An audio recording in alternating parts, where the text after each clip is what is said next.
DPRD Kota Malang menggelar rapat paripurna dengan agenda penyampaian pandangan umum fraksi atas penjelasan Wali Kota terhadap Ranperda Rencana Pembangunan Jangka Menengah Daerah atau RPJMD 2025-2029 pada Senin siang. Fraksi PDIP menyampaikan pandangan umumnya seperti meminta penjelasan terkait permasalahan polusi dari emisi buang gas sepeda motor mempengaruhi 45% kualitas udara bersih di Kota Malang.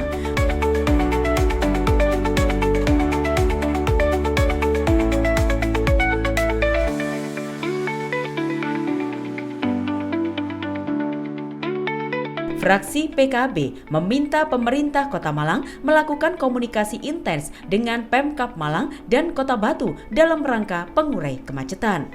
Fraksi PKS menyayangkan RPJMD belum memberi tempat cukup bagi isu penguatan keluarga, perlindungan anak, ketahanan remaja dari narkoba dan kekerasan, serta pengarusutamaan nilai-nilai keagamaan dalam pembangunan sosial masyarakat. Fraksi Gerindra mempertanyakan langkah pemerintah Kota Malang untuk menurunkan angka stunting secara drastis dalam periode RPJMD 2025-2029. Pasalnya, angka stunting di Kota Malang pada tahun 2024 masih cukup tinggi, yakni 17,3%. Sementara fraksi Golkar menyarankan serta menekankan penguatan anggaran di sektor pendidikan dan kesehatan yang diperuntukkan tidak hanya untuk pembangunan fisik, infrastruktur, tetapi juga untuk peningkatan kualitas layanan, peningkatan kompetensi guru, serta pengembangan fasilitas layanan kesehatan dasar hingga rujukan.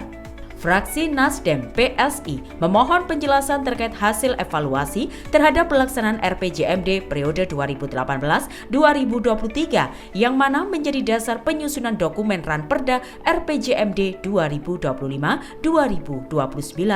Fraksi Damai mempertanyakan langkah strategis yang akan diambil pemerintah Kota Malang agar pelaku UMKM dapat menjadi salah satu pos PAD serta menjadikan perputaran ekonomi yang stabil dan tersalurkan. Ini kan sebetulnya masukan dari masing-masing fraksi nanti akan kita olah di dalam pembicaraan pansus. Gitu. Pastinya ini semua yang kita terima hari ini, yang diterima oleh Pak Wali hari ini dan nanti ada jawabannya, itu kan merupakan sebuah referensi untuk didiskusikan di dalam pansus. Pembentukan pansusnya nanti hari Rabu, setelah itu baru bisa bekerja bersama. Ini tidak akan dikeluarkan dari proses lah, jelasnya pasti akan dimasukkan. Ya, kalau kebijakan-kebijakan seperti itu kan memungkinkan aja gitu loh ya. Itu kan bisa menjadi alternatif gitu. Apalagi nanti setelah analisa yang dikaji, kajian-kajiannya mendukung gitu.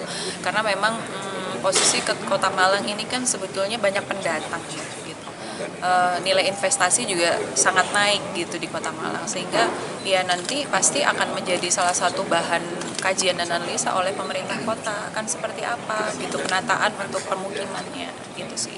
Kalau saya lebih ke pembangunan manusianya ya gitu, karena seperti saya sampaikan ketika Ranwal kemarin bahwa di tahun ini adalah pijakan RPJPD selama 25 tahun ya kalau nggak salah. Itu jadi di tahun ini adalah pijakan awal, sehingga saya berharap konsentrasinya betul-betul serius menggarap tentang sumber daya manusia. Sebab itu akan menjadi penghantar di langkah-langkah berikutnya selama 5 tahun ke depan. Seperti itu. Ini kan RPJMD ya.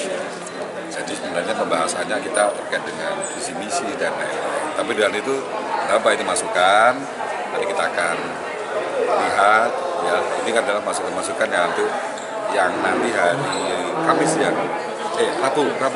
Rabu kita akan jawab. Ada. Jadi tidak lanjut dari RPJMD itu nanti ada beberapa. Karena tadi pertanyaannya juga banyak yang terkait dengan bagaimana rasa bakti saya. Penjabaran dari itu kan nanti juga kita akan tuangkan dengan rekap tahunan RKPD. Nah, dari situ akan lebih detail, lebih rinci bagaimana pelaksanaannya. 5 tahun yang adalah target yang kita harapkan akan ada langkah-langkah yang harus kita lakukan tahunan.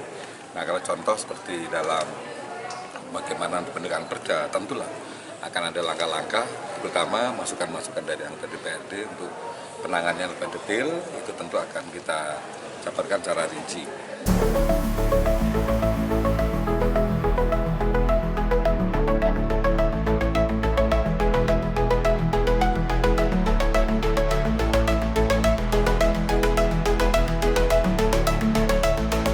Untuk selanjutnya, dijadwalkan pada Rabu besok akan digelar rapat paripurna lanjutan dengan agenda jawaban Wali Kota Malang terhadap Ranperda RPJMD tahun anggaran 2025-2029.